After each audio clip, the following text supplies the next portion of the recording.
Let's bring in Congressman Trey Gowdy, Republican from South Carolina. Sir, thanks for joining us. I know you have a vote coming up.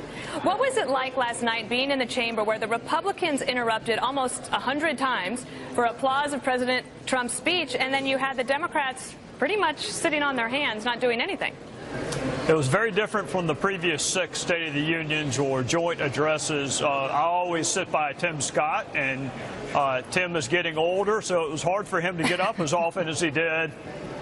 I thought I was at a wedding for part of the night because the Democrats were dressed in white. I thought President Trump, you know, his message, Dana, was consistent in principle with the platform he ran on, but the tone was very persuasive and conciliatory, and I think even his critics begrudgingly this morning are saying he did a good job. Yeah, I think that that's true across the board.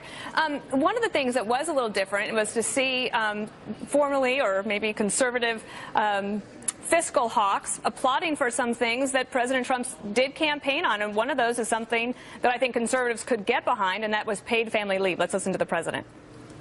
My administration wants to work with members of both parties to make child care accessible and affordable, to help ensure new parents that they have paid family leave.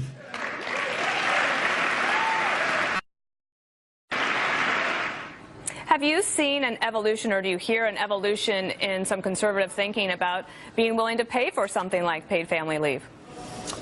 I don't know about paid family leave. We have adjusted our analysis of offsets for certain spending.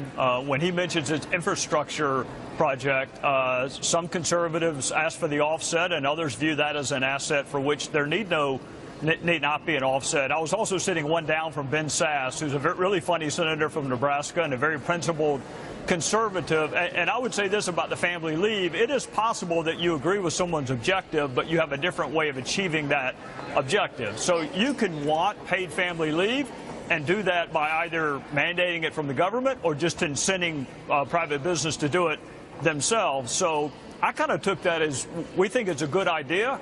We may or may not have differences in terms of how we achieve that idea. All right, let's talk about the executive order on the so-called travel ban. The president is going to, I understand, withdraw and then issue a new and revised executive order. You thought that it needed to have some clarity. Have you been briefed, and are you satisfied with the new product? I have not been briefed, but I am so far down the pecking order in the House, I don't expect to be briefed. I heard it was coming today, and then I heard maybe it's going to come later. I think he's doing exactly what he needs to do, which is have a different analysis depending on the status of the group involved. If you're an American that went to visit the Vatican and you just want to come back home, you're entitled to your full panoply of constitutional rights. But if you're in Yemen and you've never visited the United States and you just want to meet Tim Scott, you don't have any constitutional rights. So we can apply different scrutinies based on the status or class of the person who wants to come to the United States. And before I let you go, there was some question earlier this week whether one of the House Issa was calling for a special prosecutor or independent review of the alleged Russian ties with the Trump campaign during this last year. You're on the Intel Committee. Do you think that those are now quelled and there's no need for that? Well, I hope so. I mean, Devin Nunes has been talking about Russia for a year now. And Dana, there is no special prosecutor. I hate to break the hearts of my Republican and Democrat colleagues. There's no independent counsel. There's a special counsel, and Jeff Sessions would appoint that special counsel, but only if the department has a conflict and every United States attorney in the country has a conflict. No one has offered any evidence of any of that. So all the discussion about special prosecutor or special counsel, we don't even have the fact pattern yet. We don't even know that it's criminal in nature. So that's just members of Congress talking about show hearings. I'm interested in a real investigation, and that probably needs to be done by the FBI. All right. Thank you so much. Go vote. Yes, ma'am. Thank you. Yes, Carolina Congressman Trey Gowdy, member of the House Intelligence Committee, with me now here on a beautiful day in Washington. Sir. Nice to see you. You're a lawyer first, right? Yes, sir. Prosecutor, I do believe. Where are we right now based on what you know about Russia? Well, we approved a scoping document last night on HIP. House Intel as well. Devin Nunes, the chairman of HIPC, has been investigating Russia way before it became fashionable to talk about Russia. your intro mentioned special prosecutor. There is no special prosecutor statute. There is no independent counsel statute. There's a regulation that allows for the appointment of special counsel if the Department of Justice has a conflict and if all 92 U.S. attorneys have a conflict. So until that predicate, that evidentiary burden has been satisfied, I don't know why Republicans or Democrats are talking about special counsel. That sounds a lot based on your interpretation of the law. Does that mean this goes anywhere? It means it's too early. It's too early. Special counsel only applies to a criminal investigation. So Congress has a constitutional role. Of course, we should look into Russia and all of its manifestations. But, Bill, I think it's important to note Russia didn't target the DNC. It's not Republicans' fault that John Podesta picked a password that the guy from Sling Blade could figure out. Russia targeted America. So from that standpoint, yes, we should be looking at Russia and their efforts to influence the elections in France and Germany. But there have been Republicans talking about Russia for years now. So if their only interest is figuring out how Russia or WikiLeaks access DNC emails, that's a very myopic view. My sense is if they swayed votes here or there, that's a big deal. If they tried to intervene, the question is to what degree? Interference is a separate analysis from influence. So what I really want is those who have jurisdiction to do their jobs. The FBI investigates crime. Congress does not. Congress does investigate constitutional injuries, and there would be a role for us to look at Russia's efforts to not just attack the DNC, but how do we know they also didn't attempt to attack the RNC? How do we know they don't have RNC documents, but they're just going to wait until a later point to release them? Russia is not our friend.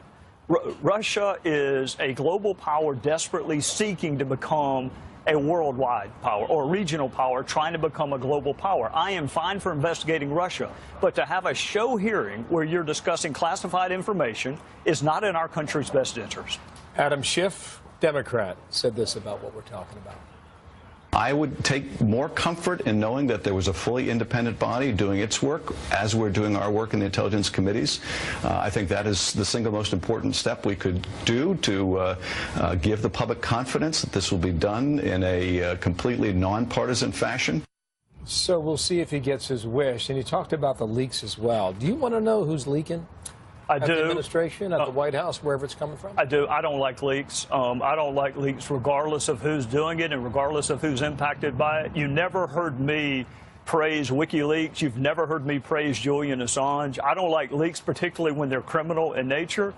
I do wonder if that's the same. Are these leaks? Sure, criminal? Absolutely. The nature in which that conversation with General Flynn was captured is classified.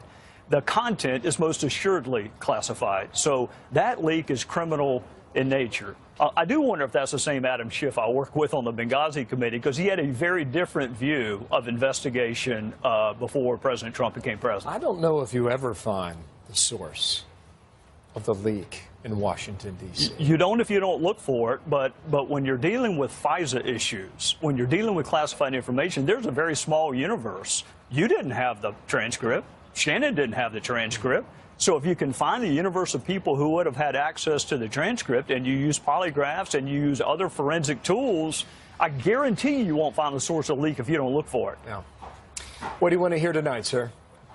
What I want to hear is a roadmap for economic recovery. I want to hear a conversation about national security, including Russia and what threat they are to the United States. And we're in a hyper-divided nation right now, Bill. I would love to hear a message of unity, just finding those things that all of us as Americans agree on. Maybe just because I'm getting old, maybe because I've been here 6 years. I think what unites us does surpass what divides us. I would like to hear a message of unity. Wow. When we call the leaders down together and get them to shake hands on camera, that'd be a start. Thank you, sir. Trey Gowdy, the Republican from South Carolina. Yes, nice sir. To see you.